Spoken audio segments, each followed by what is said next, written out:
한마디로 말씀드려서 보험 범죄 중에서 아주 악질적인 범죄입니다. 저 여성이 우리 집에 시집을 오고 난 이후에 어머니 돌아가셨고 1년도 안 돼서 내 남동생이 세상을 떴다. 이건 이상하다는 거죠. 그래서 이제 딸에 대해서 검사를 합니다.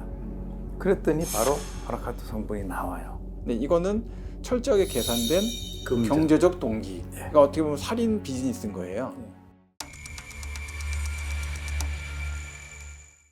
사실 이 여성이 왜 그런 행동을 했는가에 대해서 우리가 한번 짚어볼 필요가 있어요. 1991년도에 결혼을 할 때, 첫 번째 남편하고 결혼을 할 때 이 여성 집이 상당히 가난했다라고. 경제적으로 어려웠다. 예, 그래서 거의 어떻게 보면은 첫 번째 남편이 결혼을 하면서 그냥 몸만 데리고 온 거예요. 지금 추정컨대 이 노 씨 같은 경우는 굉장히 돈이 많고 이런 사람들이 부러웠을 거예요. 예. 부럽고 자기가 하고 싶은 거는 많고.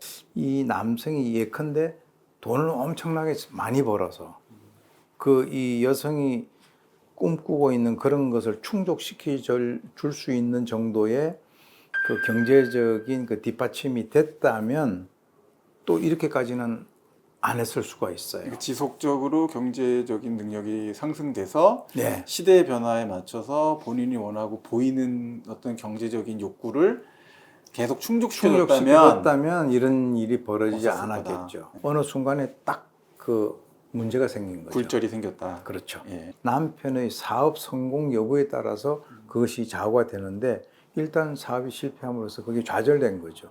좌절되고 위장 이혼을 한 상태에서 이렇게 딱 보니까 이 남편이라고 하는 존재가 굳이 자기에게 그렇게 필요한 존재는 아닌데 필요한 게 뭐냐면 남편의 땅과 근데 그것만 가지고는 좀 모질란단 말이에요. 또 그 당시 돈으로는 뭐 4억 5, 6천이라는 게 큰 돈이니까 큰 돈이죠. 네. 그것을 남편을 보내고 그 자체를 자기 혼자서 쓸 수가 있는 거죠. 어차피 희생양을 자기 남편을 이제 일단 삼은 건데 그게 성공을 했어요. 성공을 하니까 본인이 봤을 때는 또 다른 내가 나의 어떤 미모라든가 뭐 이런 걸 활용해서 만약에 재혼을 하게 된다면 이런 똑같은 형태의 또 한 번에 있어서의 어떤 그 경제적인 도약이 가능하지 않을까라고 본인이 이제 생각을 한 거죠. 하다 보니까 이제는 좌우 앞뒤를 안 가리게 된 거죠. 제가 그냥 뇌피셜을 좀 생각을 해볼까요? 교수님 말씀을 주시니까 지금 91년도 결혼을 한 거라고 봤을 때 20대 초중반이었다고 치면 60년대 후반에 태어난 사람이에요. 60년대 후반에 경제 도약기를 경험을 했는데 본인의 가족은 그런 경제 도약의 어떤 성취를 80년도에 갖지 못한 거였죠. 네. 그랬다가 그 집을 탈출하면서 남편이라는 존재를 통해서 경제적으로 큰 도약을 한번 했어요. 그렇습니다. 한 번의 선택으로. 그렇죠? 그런 상태였다가 2008년도에 크게 문제가 생기면서 경제적으로 완전히 주저앉는 상황을 경험을 했을 때 이제 상황을 보니까 이 정도의 돈과 새로운 수입이 없는 상태에서 앞으로 2008년 이후의 삶을 계산을 해봤으나 영위에 가기 위해서 필요한 자금이 또 있다는 없고 거죠. 이 남자랑 난 이혼한 상태에서 다른 사람들을 만나서 한 번 더 점프업 하고 싶은데 그러려면 돈이 필요한 거예요. 그래서 희생양으로 이 사람을 한 번 쓰지 않았을까. 네. 그렇게 생각하고 너가 여태까지 나 이렇게 고생시켰으니까 나 더 너 때문에 더 호강하고 잘 살았어야 되는데 너가 나 이렇게 힘들게 만들었으니까 넌 죽어도 돼. 이렇게 명분을 자기 스스로 합리화하지 않았을까. 근데 이제 이 여성이 그런 어떤 경제적인 여건은 되지는 않는데 뭔가 이 레저 같은 것도 좀 고급스럽게 하고 싶어하는 그런 욕구 같은 게 상당히 많았던 것 같아요. 그럼 레저 활동을 어떤 걸 좀 했나요? 레저는 이제 스키. 자기 남편이 죽고 난 이후에 이제 스키를 한 거예요.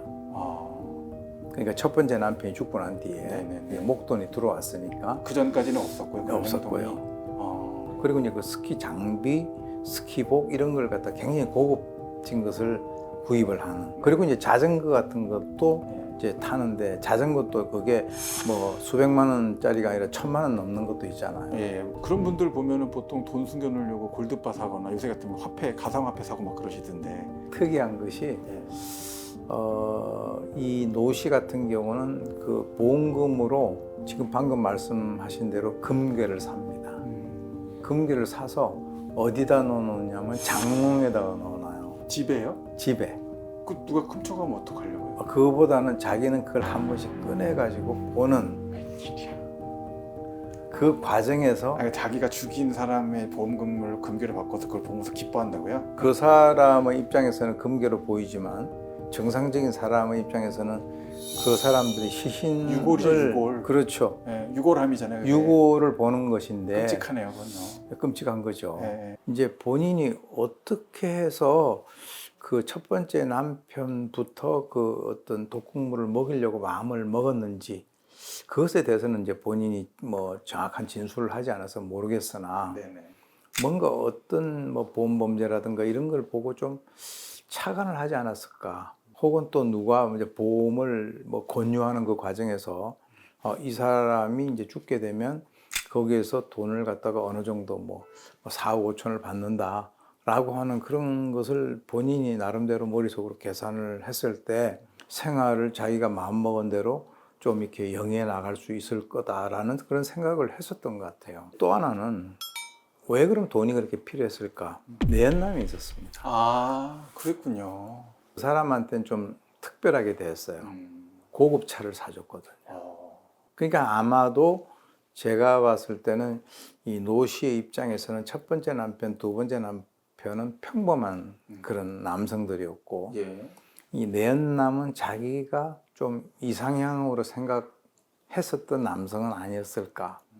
왜냐하면 그렇게 해서 거머쥔 그 돈을 가지고 고급 승용차를 조금의 꺼리낌도 없이 사줬다라고 하는 거. 조금 대하는 태도는 좀 달랐으나 제가 볼 때는 조금 더 지나면 그 사람도 이제 새로운 피해자 그 후보군에 들어갈 그럴 가능성은 분명히 있다라고 봅니다. 우선순위로 들어갈 것 같은 그렇습니다. 느낌이 있네요. 예, 예. 검사가 사형구형을 했고요. 사형구형했죠.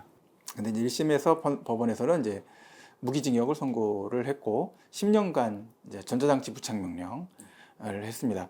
항소를 하긴 했는데 항소도 기각됐고요. 그래서 무기징역으로 대법원 이제 상고기가 확정이 돼서 현재 이제 무기수로 이제 복역을 하고 있는 것으로 이제 확인이 됩니다.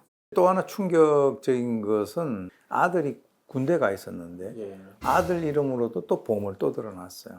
그건 이 사람의 그간의 행동의 연장선상에서 보게 된다면 아들도 잠재적인 피해자로 리스트에 올려놨다는 거죠.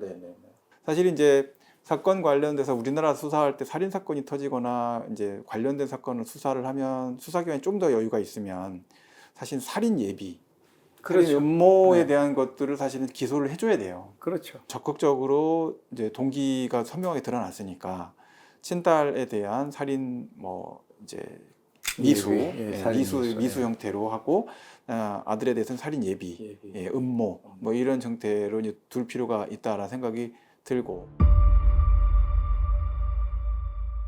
앞으로 원하지 않지만 이욕형 살인 범죄가 앞으로 사회에 또 등장하게 될 것 같아서 매우 염려가 되고 순간적인 어떤 이해관계 때문에 가족관계를 위장이혼이나 특수한 형태의 해체를 해야겠다라는 결정을 할 때는 조금 더 신중한 태도가 필요한 시대로 들어가고 있는 게 아닌가 이런 생각이 좀 많이 들었습니다.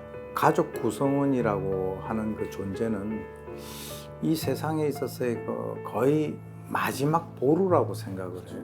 이런 사람들을 대상으로 해서 그것도 한 번이 아니고 지속적으로 해 왔었고 또 다음 범죄를 준비하는 이 과정에서 이 범죄가 드러났다라고 하는 것은 한편으로는 대단히 다행스러운 일이다라고 우리가 생각이 들면서도 인간의 악마성은 과연 어디까지 지속되고 어디까지 어떤 이 깊이가 있는 것인가라고 하는 그런 측면에서 상당히 충격을 준 그런 사건으로 기억이 될 거로 봅니다. 마인드헌터 오늘은 여기까지입니다. 더 알고 싶은 사건이나 범인들의 심리가 궁금하시다고 한다면 아래에 댓글과 질문 남겨주시기 바랍니다. 지금까지 마인드헌터 이승우였습니다. 오윤성이었습니다. 수고하셨습니다. 수고하셨습니다.